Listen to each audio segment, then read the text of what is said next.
आप देख रहे हैं इंडिया टाउन न्यूज, भारत की बात। नमस्कार, स्वागत है आपका हमारे खास बुलेटिन खबरें राजनांदगांव में और मैं हूं आपके साथ निशा। चलिए बुलेटिन की शुरुआत करते हैं, पर उससे पहले एक नजर आज की हेडलाइंस पर। गौ माता को राष्ट्रमाता का दर्जा देने की मांग, सामाजिक संगठनों ने निकाली विशाल रैली, एसडीएम कार्यालय पहुंचकर सौंपा गया ज्ञापन।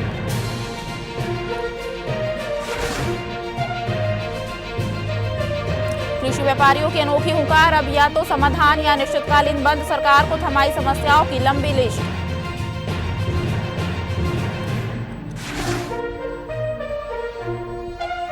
जिला अस्पताल की खामोश मशीन, 2 साल से बंद सिटी स्कैन, मरीजों की जेब पर भारी वार।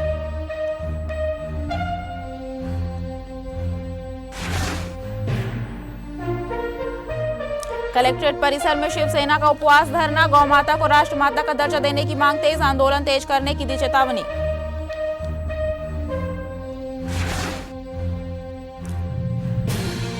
गर्मी से बिगड़े हालात, अस्पताल ने बदला डाइट चार्ट, हीट स्ट्रेस से बचाव की नई पहल।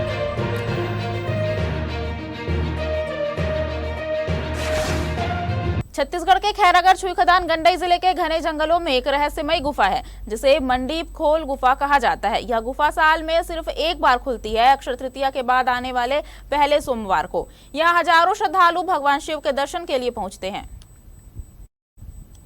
बताया जाता है कि यह गुफा देश की सबसे लंबी और एशिया की दूसरी सबसे लंबी गुफाओं में से एक है। आज तक कोई भी इसके आखिरी छोर तक नहीं पहुंच पाया है।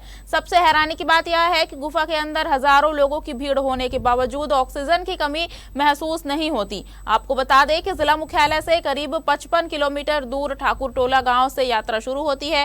रास्ते में श्रद्धालुओं को एक ही नदी को 16 बार पार करना पड़ता है। गुफा के अंदर जाते ही ठंडक महसूस होती है। शिवलिंग तक पहुंचने के लिए करीब 25 फीट ऊंची लकड़ी की सीढ़ी चढ़नी पड़ती है। हर साल यहां बड़ी संख्या में भीड़ को देखते हुए प्रशासन सुरक्षा के पुख्ता इंतजाम करता है। पुलिस बल, मेडिकल कैंप और एम्बुलेंस की व्यवस्था भी की जाती है ताकि कोई हादसा ना हो। यहाँ का जो इतिहास दरअसल क्या है, जो हमारा जो ग्रामीण परिवेश है वो उसका जो मेन जो आधार है वो कृषि रहा है, खेती किसानी। तो क्या है, जो किसानी पर्व का जो त्योहार है वो अक्षय तृतीया, हमारे जो भाषा में उसको अक्ति तिहार बोलते हैं। तो ये है कि उस दिन पूजा पाठ करने के बाद से जो है खेती किसानी का जो कार्य जो है वो तो प्रारंभ हो जाता है। तो उसके बाद क्या है, अब क्योंकि ग्रामीण परिवेश का जो मुख्य आधार है वो कृषि रहा है, तो क्या है, जो हमारे जो कुल देवता हैं गुरुदेव जी, उनको सब हम अर्जी विनती करने आते हैं। और एक तरफ से वो एक जोहार भेंट भी है जो हमारी भाषा में बोलते हैं, ताकि जो आने वाला जो कृषि का जो साल है वो अच्छा रहे उनकी कृपा से।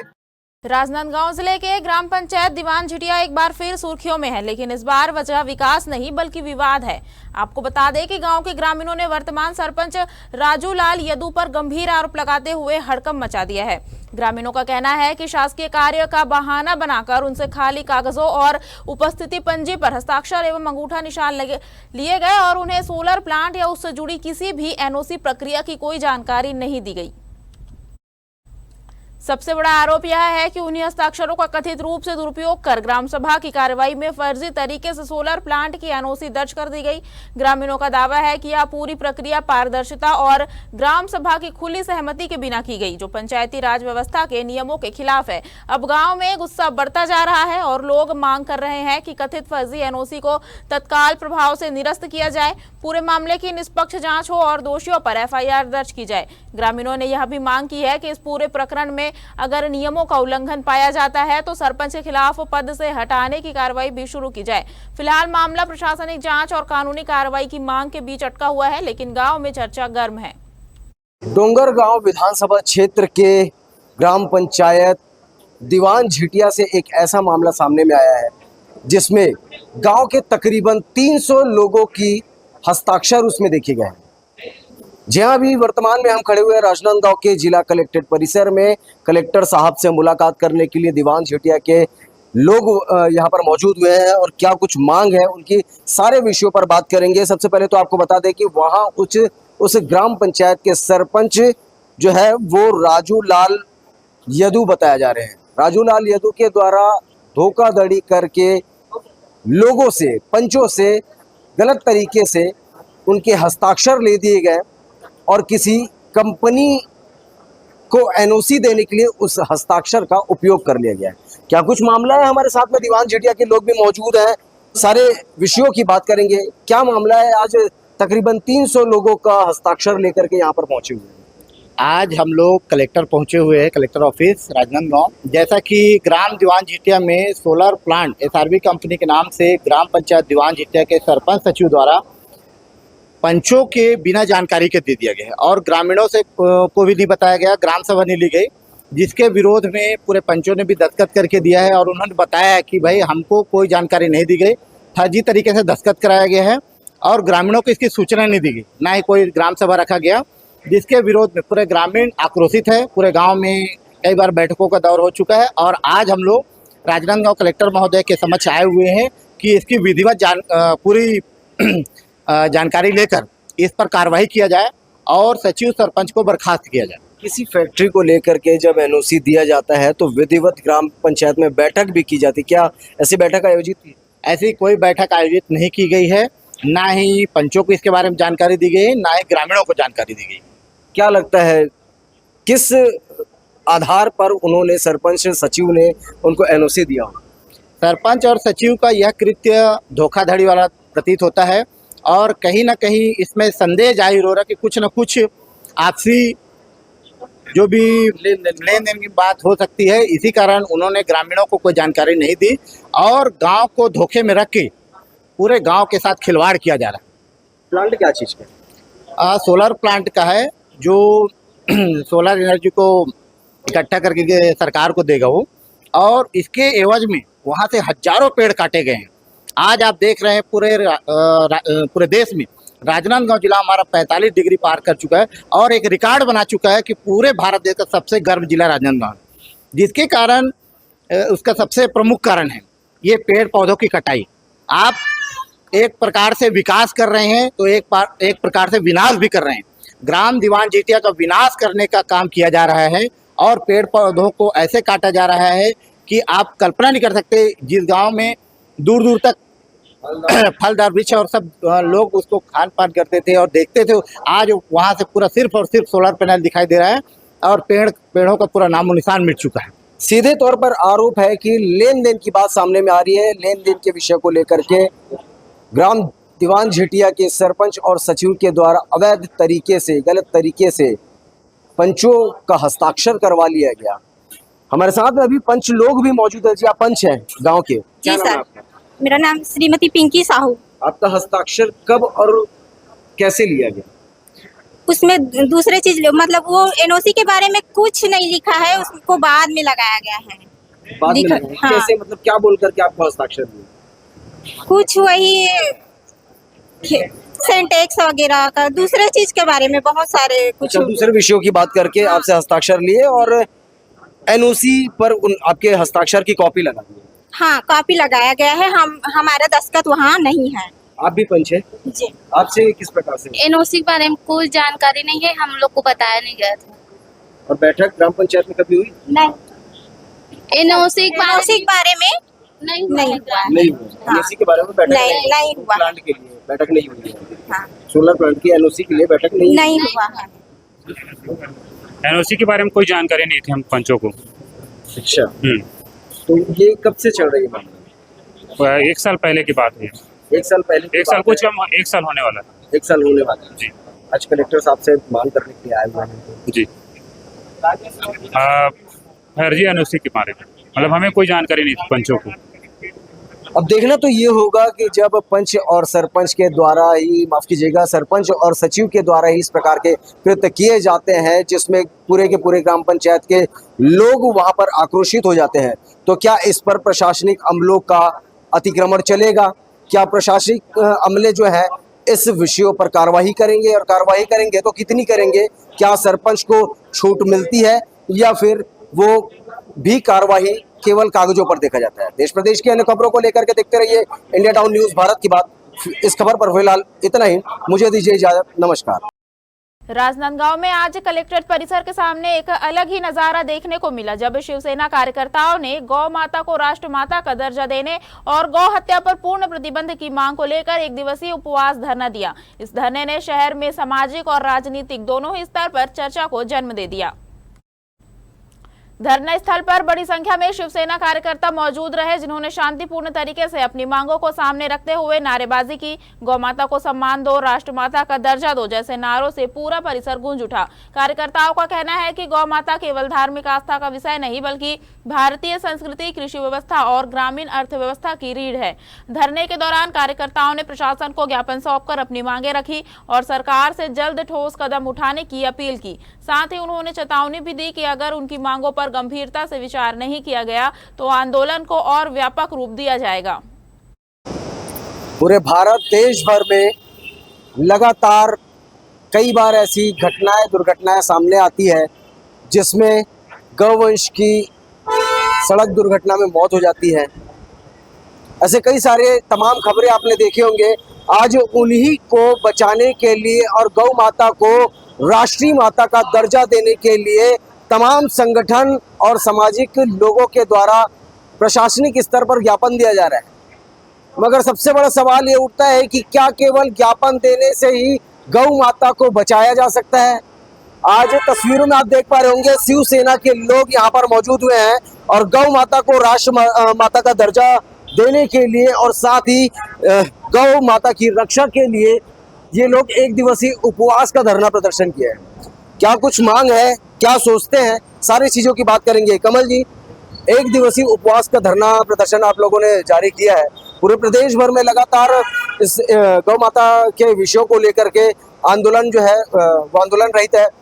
लोग भी मांग कर रहे हैं कि गौ माता को राष्ट्र माता का दर्जा दिया जाए। क्या सोचते हैं? गौ माता को राष्ट्र माता का दर्जा दिया जाना चाहिए, जिसके लिए हम लोगों ने 3 साल पहले दिल्ली, देश की राजधानी दिल्ली में हमने जंतर मंतर में 2 दिवसीय धरना प्रदर्शन किया था। उसके बाद लगातार हमने छत्तीसगढ़ प्रदेश के विभिन्न जिलों में भी जाकर के धरना प्रदर्शन गौ हत्या रोकने और गौ माता को राज्य माता बनाने के लिए दिया है।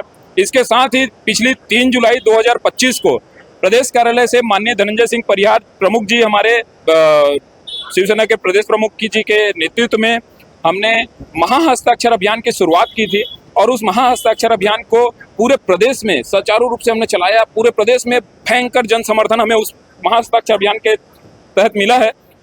सरकार बदलते ही गौठान योजना ध्वस्त हो चुकी है। आज पूरे प्रदेश भर में गौठान जो है वो अब धूल भाग रहे हैं। अब कुछ दूसरा काम वहां पर संचालित देखने को मिल जा रहा है, जैसे कि अभी कुछ समय पहले ही खबरों पर देखा गया है कि एक गौठान पर शराब के ठेके चल रहे हैं।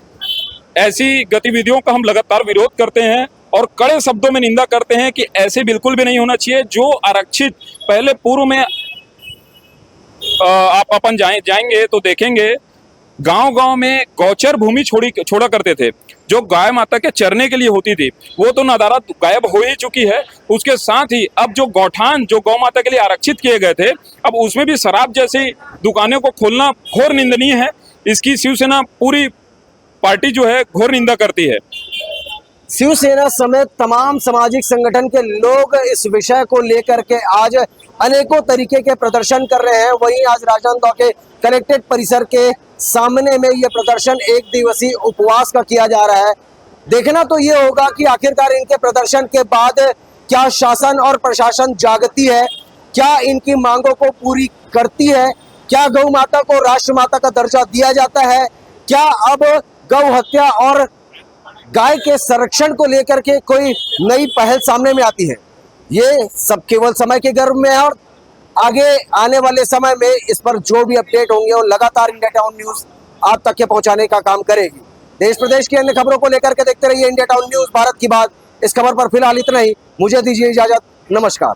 राजनांदगांव में आज कृषि वस्तु विक्रेता संघ ने सिर्फ ज्ञापन नहीं सौंपा, बल्कि अपनी वर्षों पुरानी नाराजगी को एक सांकेतिक चेतावनी में बदल दिया। देश भर में फैले लगभग 5 लाख खाद, बीज और कीटनाशक विक्रेताओं का प्रतिनिधित्व करने वाले एग्रो इनपुट डीलर्स एसोसिएशन ने 27 अप्रैल 2026 को एक दिन की राष्ट्रव्यापी हड़ताल कर सरकार को अपनी समस्याओं की लंबी लिस्ट थमा दी। दरअसल व्यापारियों का कहना है कि वे सिर्फ बिक्री केंद्र नहीं बल्कि सिस्टम के दबाव का केंद्र बनते जा रहे हैं। बीते एक दशक से चली आ रही समस्याएं अब संकट का रूप ले चुकी है। उनकी प्रमुख मांगे जो सिर्फ व्यापार नहीं व्यवस्था बदलने की अपील है। व्यापारियों ने साफ कहा है कि अगर 1 माह के भीतर ठोस कदम नहीं उठाए गए तो खरीफ सीजन से पहले अनिश्चितकालीन बंद किया जाएगा। इसका असर सीधे कृषि आपूर्ति और किसानों पर पड़ सकता है। व्यापारियों का संदेश स्पष्ट है, हम व्यापार कर रहे हैं लेकिन बिना सुरक्षा कवच के नहीं चल सकते। अब देखना यह है कि यह एक दिन की सांकेतिक हड़ताल सरकार के लिए चेतावनी साबित होती है या आने वाले समय में कृषि आपूर्ति तंत्र में बड़ा बदलाव लाती है। यहाँ अपने सभी व्यापारी साथियों के साथ जिला महोदय के समक्ष हम अपनी कुछ मांगों को लेकर इकट्ठा हुए हैं, जिसमें से उर्वरक व्यापार में टैगिंग की अनिवार्यता को बिल्कुल ख़त्म किया जाए। इससे उर्वरक की कीमत जो है व्यापारियों को ही तय कीमत से काफ़ी ज़्यादा पड़ती है, उनको भाड़े भी लगते हैं। तो अगर उसे मान लीजिए यूरिया जैसे अगर उसे 350 पे पड़ रहा है तो 266 में किस प्रकार बेच पाए। तो टैगिंग को बिल्कुल ख़त्म किया जाए। साथ ही पोर्टल के अंदर में सभी चैनल से जानकारी लेना आवश्यक नहीं है।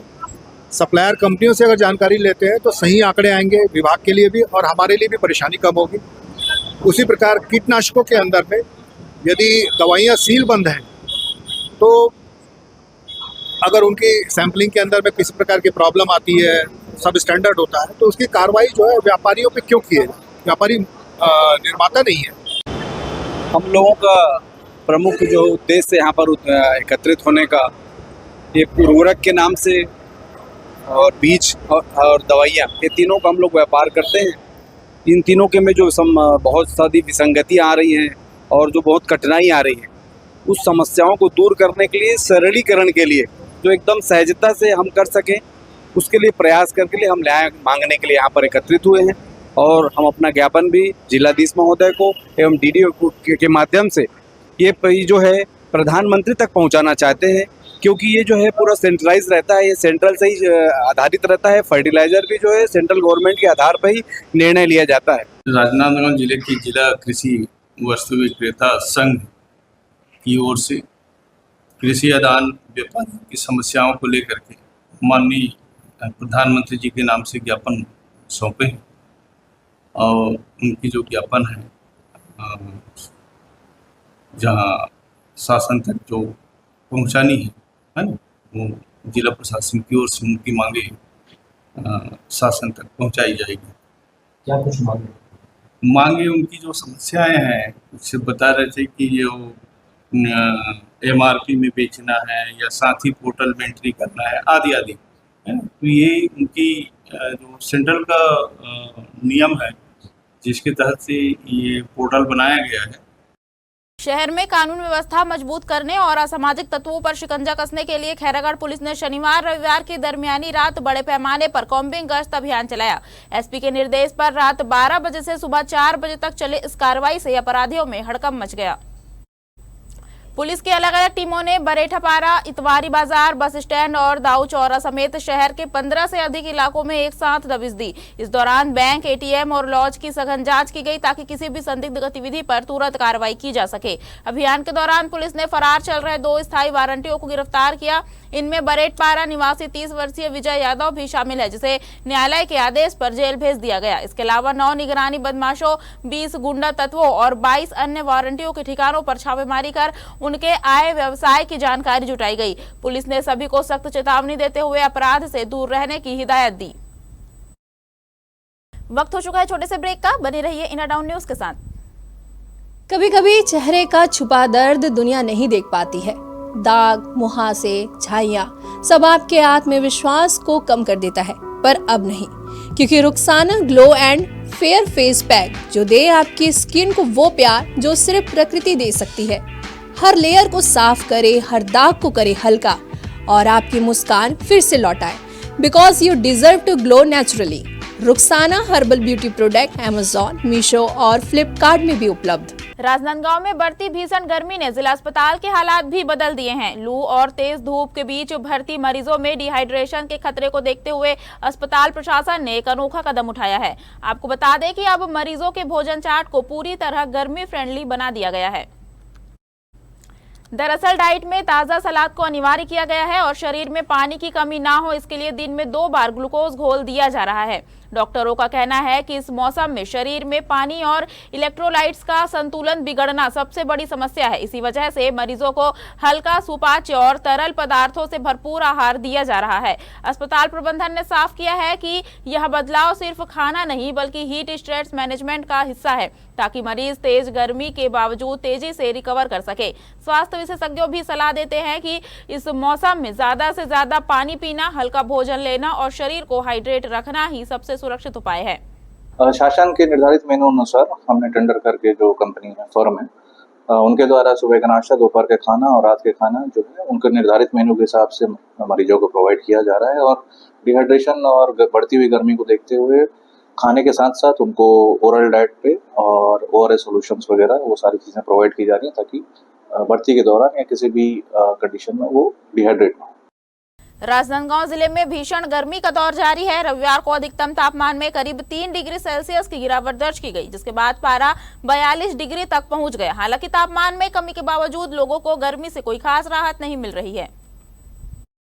मौसम विभाग ने क्षेत्र में हीट वेव और लू को लेकर अलर्ट जारी रखा है। साथ ही अगले 2 दिनों में अंधड़ और तेज हवाओं की संभावना जताई गई है। इस बीच न्यूनतम तापमान भी 26 डिग्री सेल्सियस के पार पहुंच गया है, जिससे रात के समय भी उस उमस और गर्मी बनी हुई है। विशेषज्ञों ने लोगों को दोपहर के समय बाहर निकलने से बचने, पर्याप्त पानी पीने और सावधानी बरतने की सलाह दी है।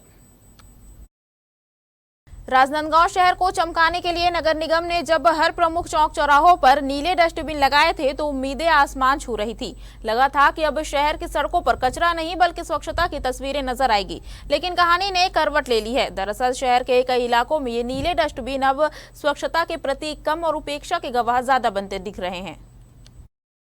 जहां एक तरफ इन्हें कचरा इकट्ठा करने के लिए लगाया गया था, वहीं दूसरी तरफ लोग इन्हें नजरअंदाज कर डस्टबिन के आसपास ही कचरा फेंकते नजर आ रहे हैं। कुछ जगह तो हालात और भी अजीब है। डस्टबिन के ठीक पास ही वाहन खड़े कर दिए जाते हैं, जिससे न सिर्फ डस्टबिन क्षतिग्रस्त हो रहे हैं बल्कि उनकी उपयोगिता भी धीरे धीरे खत्म होती जा रही है। सवाल बड़ा है, डस्टबिन की कमी या सोच की। नगर निगम का यह कदम निश्चित रूप से सराहनीय है, लेकिन असली चुनौती अब सामने खड़ी है और वो है लोगों की आदतें बदलने की, क्योंकि जब तक कचरा जिम्मेदारी नहीं बनेगा तब तक डस्टबिन सिर्फ डेकोरेशन बनकर रह जाएंगे, क्योंकि स्वच्छता केवल सरकारी योजनाएं नहीं बल्कि सामूहिक जिम्मेदारी है। जिस सीटी स्कैन मशीन से मरीजों की बीमारी की तस्वीर साफ होनी थी, वही मशीन पिछले 2 साल से राजनांदगांव जिला अस्पताल में खामोश पड़ी है। हालात यह है कि लाखों की लागत से लगी यह आधुनिक सुविधा अब सिर्फ एक शोपीस बनकर रह गई है। दरअसल अस्पताल की ओपीडी में आने वाले मरीज जब जांच के लिए सीटी स्कैन की मांग करते हैं तो उन्हें मजबूरी में निजी डायग्नोस्टिक सेंटर का रास्ता पकड़ना पड़ता है। वहां जांच के नाम पर जेब हल्की और चिंता भारी हो जाती है। खासकर गरीब और मध्यम वर्ग के मरीजों के लिए यह स्थिति किसी अतिरिक्त बीमारी से कम नहीं। स्थानीय लोगों का कहना है कि मशीन को ठीक कराने के लिए कई बार विभाग को पत्राचार किया गया, लेकिन कागजों की फाइलों में समस्या आज भी अपडेट होती दिख रही है। समाधान नहीं। इधर अस्पताल में चर्चा यह भी है कि अगर यह मशीन समय पर दुरुस्त हो जाए तो न सिर्फ मरीजों को राहत मिलेगी बल्कि जिला अस्पताल की जांच व्यवस्था भी पटरी पर लौट सकती है। फिलहाल मरीजों की उम्मीदें मशीन की तरह ही ठहर सी गई है। कब चालू होगी कोई नहीं जानता। पब्लिक के लिए इतना परेशानी है तो यहाँ से दूसरा जगह जाना पड़ा थे और दूसरा जगह जाके येती भटका थे, वो अपन यहाँ होना चाहिए सिटी स्कीम। इस कारण बोलना बहुत जरूरी है। हमला पब्लिक ला देखना है और वो तो पेड़ी जा कही दी, कभी प्राइवेट में जा बोलते। ये चीज नहीं होना चाहिए सर। हमको जनता को सही सुरक्षा मिलना चाहिए। सरकार ला खुले के मौका हम बिल्कुल मांग करत हन और होना चाहिए। सिटी स्कीम के लिए भटकना हमला बहुत जरूरी है होते, वो यही होना चाहिए बसंतपुर के अपन हॉस्पिटल में। बारिश के कारण पिछले 2 साल से सिटी स्कैन की मशीन खराब पड़ी हुई है। यहाँ पे जितने भी सिटी स्कैन के लिए पेशेंट आते हैं उनको हम हमारी हॉस्पिटल की शासकीय एम्बुलेंस से मेडिकल कॉलेज पेंट्री में भेजते हैं और फिर सिटी स्कैन होने के बाद उनको वापस उसी गाड़ी से अस्पताल लाया जाता है। अभी तक इस तरह की कोई शिकायत प्राप्त नहीं हुई है जिसमें मरीजों को सिटी स्कैन को लेकर के मेडिकल कॉलेज में कोई दिक्कत है। तो बहुत सारे ऐसे मशीनें हैं सर जिसको लेके टेक्नीशियन वगैरह भी नहीं है, टेक्नीशियन नहीं होने की वजह से ऐसी मशीनें जो है खराब हो जाती है। जी, हमारी संस्था में जो पानी के कारण सिटी स्कैन की दिक्कत हुई थी उसमें जो सिटी स्कैन के टेक्नीशियन काम कर रहे थे, क्योंकि मशीन खराब है इसलिए वर्तमान में उनको एक्सरे और सोनोग्राफी में काम लिया जा रहा है। और जो पद रिक्त थे वो फिलहाल अभी संविदा भर्ती हुई है, तो रेडियोग्राफर के जो पद हैं वो अभी भरे गए हैं। तो फिलहाल अभी टेक्नीशियन की समस्या जिला चिकित्सालय नहीं। राजनांदगांव में गौ माता को राष्ट्रमाता का दर्जा देने और गौ हत्या पर पूर्ण प्रतिबंध लगाने की मांग को लेकर विभिन्न सामाजिक संगठनों ने विशाल रैली निकाली। इस रैली में बड़ी संख्या में महिला, पुरुष, युवा और बुजुर्ग शामिल हुए, जिन्होंने हाथों में तख्तियां और बैनर लेकर गौ संरक्षण के समर्थन में जोरदार नारेबाजी की। रैली शहर के प्रमुख मार्गों से होते हुए एसडीएम कार्यालय पहुंची, जहां प्रतिनिधिमंडल ने राजनांदगांव एसडीएम को ज्ञापन सौंपा। ज्ञापन से मांग की गई कि केंद्र और राज्य सरकार गौ माता को राष्ट्रमाता का दर्जा देने के लिए ठोस और प्रभावी कदम उठाए और देश भर में गौ हत्या पर सख्त प्रतिबंध लागू किया जाए।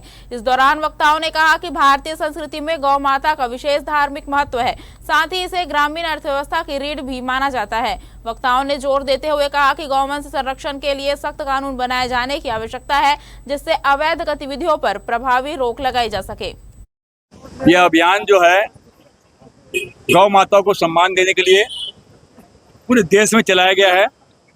देश की 5000 तहसीलों और छत्तीसगढ़ की 280 तहसीलों में गौ भक्त गौ माता की रक्षा के संकल्पित और गौ माता को राष्ट्रमाता घोषित करने के लिए, गौ हत्या पे प्रतिबंध लगाने के लिए और गौ को इस भारत वंश के हर व्यक्ति से जोड़ने के लिए, कृषक हो, उद्योगपति हो, समाज सेवी हो या विकास हो या जो भी कार्य से जोड़ने के लिए हमने गौ हत्या पे प्रतिबंध लगाने के लिए, गौ माता की रक्षा के लिए, उसके सम्मान के लिए हमने आज राजनांदगांव तहसील में सभी गौ भक्त के माध्यम से एक ज्ञापन सौंपा है। आज जो गौ माता गौवंश के सम्मान के लिए सर्व राजनांदगांव सनातन धर्म के लोग आज तहसील कार्यालय पहुंचे। मैं गौ सेवा आर्मी के ओर से, जो मेरी खुद की एक संस्था है, मैं कुंदन सोनी, सर्व सनातन धर्म के लोगों को ये कहूँगा कि गौवंश की सुरक्षा, संरक्षण और सेवा व्यवस्था पे भरपूर ध्यान देंगे और शासन प्रशासन कृपया इसमें ध्यान दें। और सबसे पहली बात यह है कि अगर देश के अंदर झिल्ली जो 90% गौवंश गौ माता की हत्या का एक बहुत बड़ा विषय है, उसको सरकार बंद करे। उस झिल्ली को बंद करेगी तो निश्चित ही गौवंश की एक अच्छी व्यवस्था होगी। देखिए, गौ माता को राष्ट्र बनाने के लिए हम लोग सब प्रयास कर रहे हैं। देखिए, कहा जाए कि हमारी भारतीय संस्कृति में गौ, गंगा, गायत्री, गीता सबसे पहले गौ माता आती है। और जब गौ माता आती है तो हमारी संस्कृत कन्यादान के समय भी गौ माता को ही हमारे साथ भेजा जाता है। और गौ माता का हत्या हो रही है और हम कैसे चुपचाप बैठे, जबकि ये पूरी प्रकृति उन्हीं का है। और जो गौ माता है, हम एक दूसरे के पूरक है। पंचगव्य से चिकित्सा होती है, गौ माता के गोबर का हम लोग उपयोग करते हैं और गौ माता के हम हर समय हमने पूजा होती है। गाय के गोबर से कई तरह के हम स्वावलंबी कई लोगों को बनाते हैं। आज गौ की हत्या हो रही है और हम चुप बैठे हुए हैं। हम सब मिलकर गौ हत्या को बंद करने के लिए आगे प्रयास कर रहे हैं और साथ ही साथ गौ माता को राष्ट्र बनाने के लिए पूरा भारतवासी आज तहसील में विज्ञापन सौंप रहे हैं। हमारे खास बुलेटिन खबरें राजनांदगांव में फिलहाल इतना ही। अब मुझे दीजिए इजाजत और आप देखते रहिए इंडिया टाउन न्यूज, भारत की बात। नमस्कार। आप देख रहे हैं इंडिया टाउन न्यूज, भारत की बात।